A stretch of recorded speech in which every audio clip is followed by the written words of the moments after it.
Muraho mwese, amazina ni Nyirahategekimana Eugenie. Tugeze mu mwanya wo kumva ijambo ry'Imana. Mbere yo kuryumva, reka tubanze dusenge. Turagushimiye Data twese uri mu ijuru, tugushimira uburyo Imana ikiranuka, izina ryawe nirihabwe icyubahiro. Twishyize imbere muri uyu mwanya kugira ngo tuyoborwe nawe mu izina rya Yesu. Ijambo ry'Imana tugiye kwigana ni amagambo avuga ngo kubaho utagomba kuba.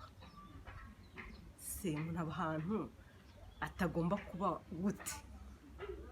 Uyu munsi rero ndaza gusoma Bibiliya. Tumenyereye ko ntajya nsoma Bibiliya, ariko uyu munsi ndayisoma kuko ni sene. Ni agasene tugiye gusoma, tugiye gufata Bibiliya dusoma.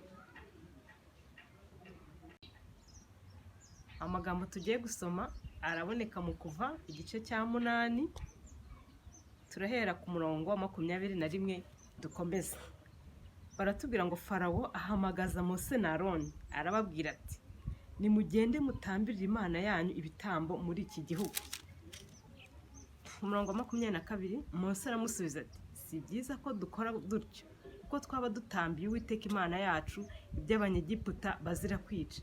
Twatambira mu maso y'Abanyegiputa ibyo bazira kwica, ntibatwicisha amabuye. Reka tujye mu butayu, tugende urugendo rw'iminsi 3, dutambire Uwiteka Imana yacu kuko izadutegeka, uko izadutegeka. Farawo aramubwira ati ndabareka mugende mutambire Uwiteka Imana yanyu mu butayu, icyakora ntimuzajye kure cyane, nimunsabire. Tugaruke ku murongo wa 24, ariko turakomeza mu gice cya 10 cyo Kuva n'ubundi ku murongo waho wa 8. Bagarura Mose na Aroni imbere ya Farawo, arababwira ati nimugende mukorere Uwiteka Imana yanyu. Ariko hazagenda abantu ki? Mose aramusubiza ati tuzajyana n'abakiri bato n'abashaje, abahungu bacu n'abakobwa bacu, tujyane n'imikumbi yacu n'amashyi yacu, kuko dukwiriye kuziririza Uwiteka umunsi mukuru. Arababwira ati uko nabifuriza ko Uwiteka abana namwe, ni uko nabareka mukagenda mujyanye abana banyu bato. Mwirinde, kuko ibyo mugambiriye ari bibi, siko bizaba. Ahubwo abagabo bakuru mugende mukorere Uwiteka, kuko ari cyo mushaka. Birukanwa mu maso ya Farawo. Tugarukiye ku murongo wa 12. Tumaze gusoma Bibiliya rero tubonye agasene. Twabonaga uburyo Mose yasiga imbere ya Farawo akongera akahava. Ariko hari amagambo twagiye twumvamo y'ubwenge. Farawo akababwira ati ndabareka mugende, ariko abana mubasiga. Mukanya kongera akavuga ati abakuru muzagende, ariko abana basigare. Abana bazagende, abakuru basigare. Ni ukuvuga ngo yifuzaga ko hari ibintu byagenda bisigara. Aka gasene rero nubwo tubibona nk'agasene, ariko harimo inyigisho ikomeye cyane. Hari agatekerezo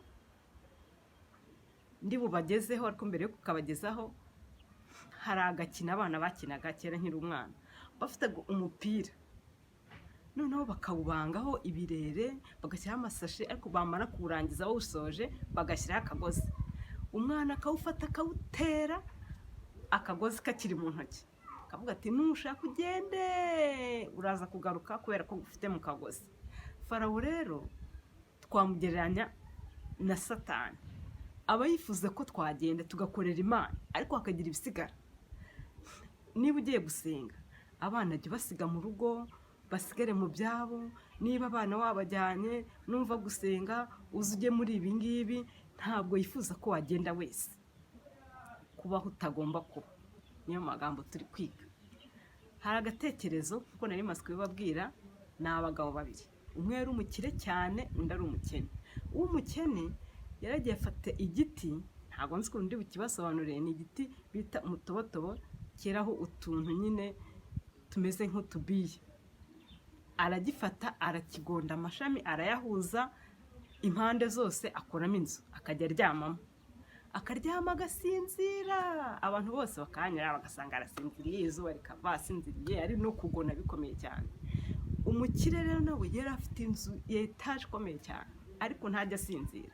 Akaryama ntasinzire, yagera kuri uwo mukene akabona arasinziriye. Umunsi umwe yambwira ati ariko ndifuza ko tuzagurana, ukaza ukarara iwanjye nanjye nkaba iwawe. Umukene aravuga ati ibyo nabyo, ati rwose ni byiza cyane. Baraguranye rero. Umukire araje aryamye muri wa mutoto, araryama arasinzira pe, ariko wamukenera aho yaryama akajya ku gitanda ataramenyereye atazi, kikamutembereza agashiduka yaraguye, arara muri ibyo ngibyo burinda bucya.